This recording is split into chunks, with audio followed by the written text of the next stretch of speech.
Alors nous sommes dans la partie cardio training avec le vélo. Donc dans toute salle qui se respecte, on trouve un vélo, donc sous différentes formes, soit comme celui-là, vélo RPM, soit vous avez là-bas dans le fond là un vélo avec dossier, hein, ou soit il y a encore d'autres modèles, mais les vélos c'est vrai que classiques sont les vélos RPM.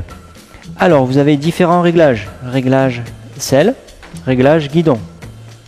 Alors moi je les ai déjà réglés au préalable. Vous allez régler de façon à ce que quand vous montez, voilà, vous placez donc les deux pieds dans les sangles pour ne pas glisser. Et au moment où vous pédalez, il ne faut pas avoir les jambes tendues à fond.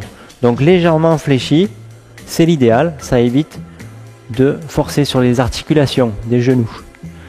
Le guidon est réglé à la bonne hauteur. Ça me permet de ne pas arrondir le dos s'il est trop loin, ou alors d'être comme ça s'il est trop près. Alors donc là, il est parfait. Les épaules en arrière. On commence dans un rythme cool, de croisière comme on dit, et progressivement, vous allez dans le temps augmenter la résistance qui se trouve ici, généralement au milieu. Au moment où on tourne, à droite, ça doit durcir, et inversement. Donc là, vous avez le frein qu'on trouve généralement dans pratiquement tous les vélos RPM. Pour, au moment où vous arrêtez, comme il y a l'inertie de la roue, vous freinez ici pour freiner la roue.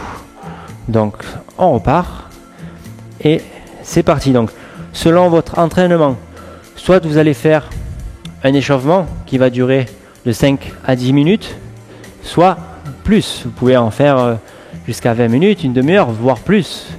Après, donc, ça sera en fonction de votre entraînement.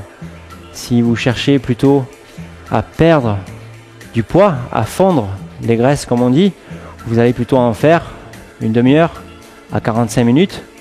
Donc, ou que de vélo, ou plusieurs appareils cardio. Ce qui est très important, c'est de se munir d'un cardio fréquence mètre. Pour ne pas faire de bêtises, pour ne pas aller trop vite, trop fort, pour aller dans la juste mesure.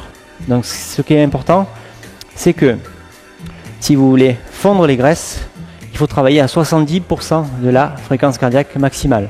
Donc il y a un calcul à faire. Votre coach de GoFit vous l'expliquera. Donc à vous de bosser maintenant et bon entraînement.